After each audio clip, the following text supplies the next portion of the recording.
Hola Pablo, Guadalupe, buen día a ustedes y a la audiencia. Hola Silvia. Bueno, queremos meternos un poquito en lo que pasó en el año con respecto a las intervenciones que hicieron desde el organismo del Centro de Atención a la Víctima de Neuquén en lo relacionado al caso de trata de personas. Sí, nosotros desde el organismo somos el punto focal en la red federal de rescate y asistencia a víctimas de trata. Eso implica que trabajamos en conjunto con la Justicia Federal y las Fuerzas Federales de Seguridad ante situaciones de presunta trata. Cuando se determinan allanamientos, acompañamos esos allanamientos y hacemos todo lo que tiene que ver con la entrevista y asistencia a las víctimas. Ujú.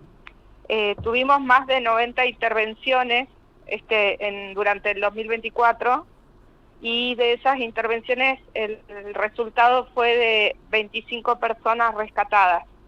20 de ellas en contexto de explotación laboral Ujú. y 5 en contexto de explotación sexual. ¿En qué condiciones estaban estas personas o en qué condiciones estaban esto de la explotación laboral?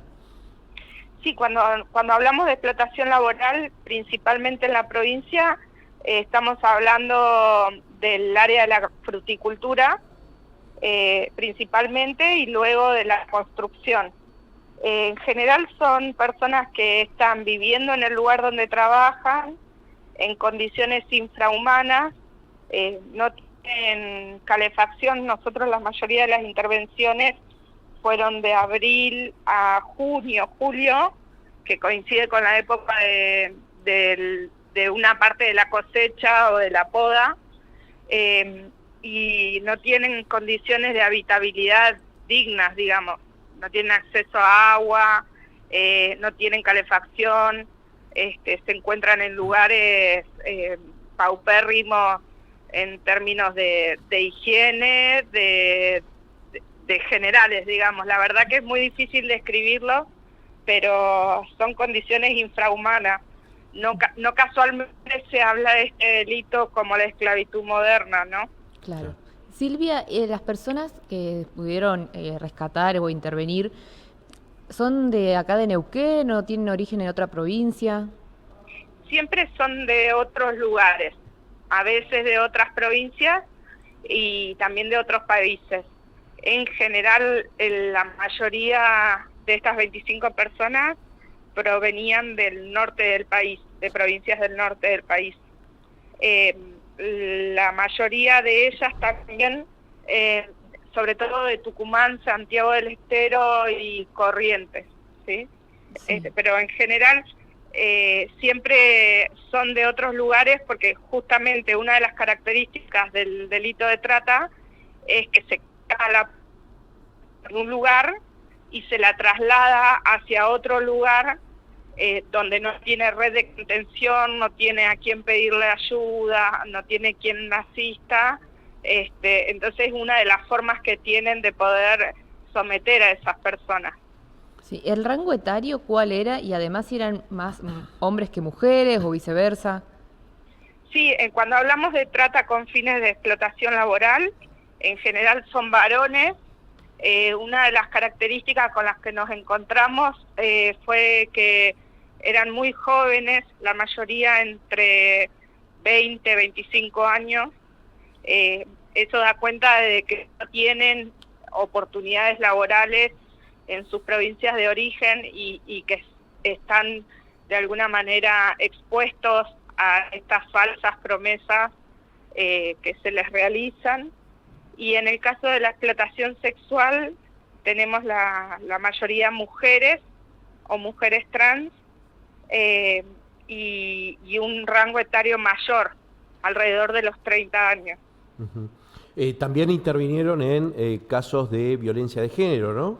Sí, Sí. nuestro organismo interviene también asistiendo a personas en situaciones de violencia de género. Tuvimos más de 200 intervenciones durante el año con distintos niveles de riesgo, pero tuvimos aproximadamente a razón de un riesgo de femicidio por semana. Bien. Claro.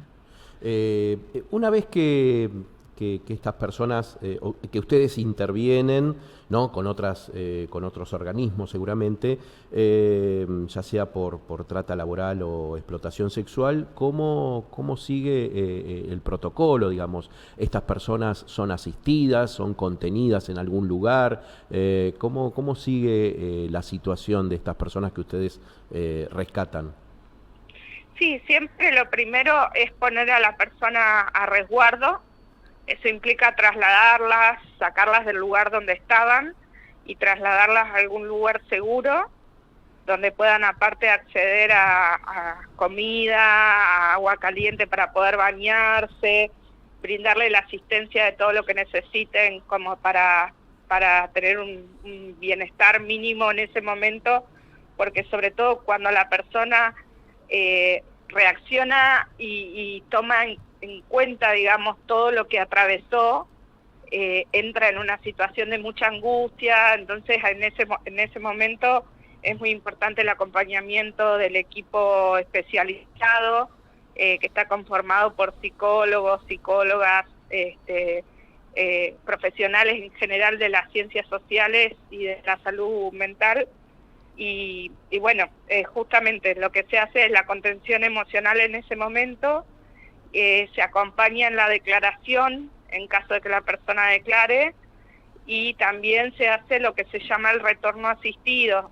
En general las personas manifiestan su voluntad de volver a su lugar de origen, porque es donde tienen su red de contención, ¿no? Entonces, ante una situación traumática como la que han vivido, colaboramos, digamos, parte de nuestra función tiene que ver con que puedan retornar a esos lugares de origen, articulando con el punto focal de esa provincia para que sigan acompañándolos en la provincia que corresponda. Claro. Silvia, para este 2025, ¿cómo están trabajando para prevenir todo esto? Bueno, en principio nosotros venimos trabajando, haciendo un trabajo de prevención importante desde la Comisión Interinstitucional de Intervención contra la Trata. Estuvimos con distintas actividades de sensibilización, de concientización y capacitación. Seguramente profundizaremos en esas actividades, pero sobre todo creemos en el trabajo articulado con las distintas áreas. El Ministerio de Desarrollo Humano ha sido un aliado fundamental en cuanto a la prevención y a la sensibilización a partir de las distintas áreas, y hemos trabajado en conjunto y profundizaremos esas líneas. Y por otro lado, desde nuestro ministerio y también a partir de la solicitud de nuestro ministro Jorge Tovares, profundizar lo que tiene que ver con la articulación con las distintas áreas que intervienen en este tipo de problemáticas, ¿no? Tenemos grandes equipos, dispositivos y organismos que trabajan, hacen un esfuerzo enorme todos los días para trabajar estas problemáticas, y muchas veces lo que nos falta tiene que ver con la coordinación, con el diálogo, con el trabajo mancomunado pero coordinado. Entonces, por eso consideramos que la integralidad es el eje rector de lo que se viene para generar transformaciones estructurales en cuanto al abordaje de las violencias, ¿no? Perfecto. Silvia Bascur, directora provincial de Centro de Atención a la Víctima. Bueno, destacar también la línea 145, ¿no? Para hacer denuncias de casos de trata de personas, ¿no? La línea 145, que es gratuita y anónima, y la línea 148 para los casos de violencia de género, ¿no? Son, digamos, estas herramientas que tienen para, bueno, prevenir, ¿no? estos delitos.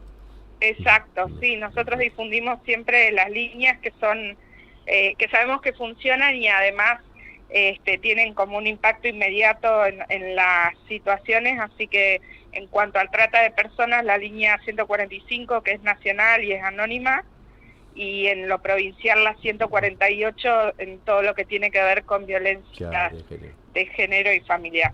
Perfecto. Silvia Muchas Bascur, gracias. bueno, muchísimas gracias por este panorama sobre estos casos de trata que se dieron durante el 2024, ¿no? Que se registraron en la provincia de Neuquén. Muchísimas gracias. Gracias Un a abrazo. ustedes por la No, por comunicación. favor.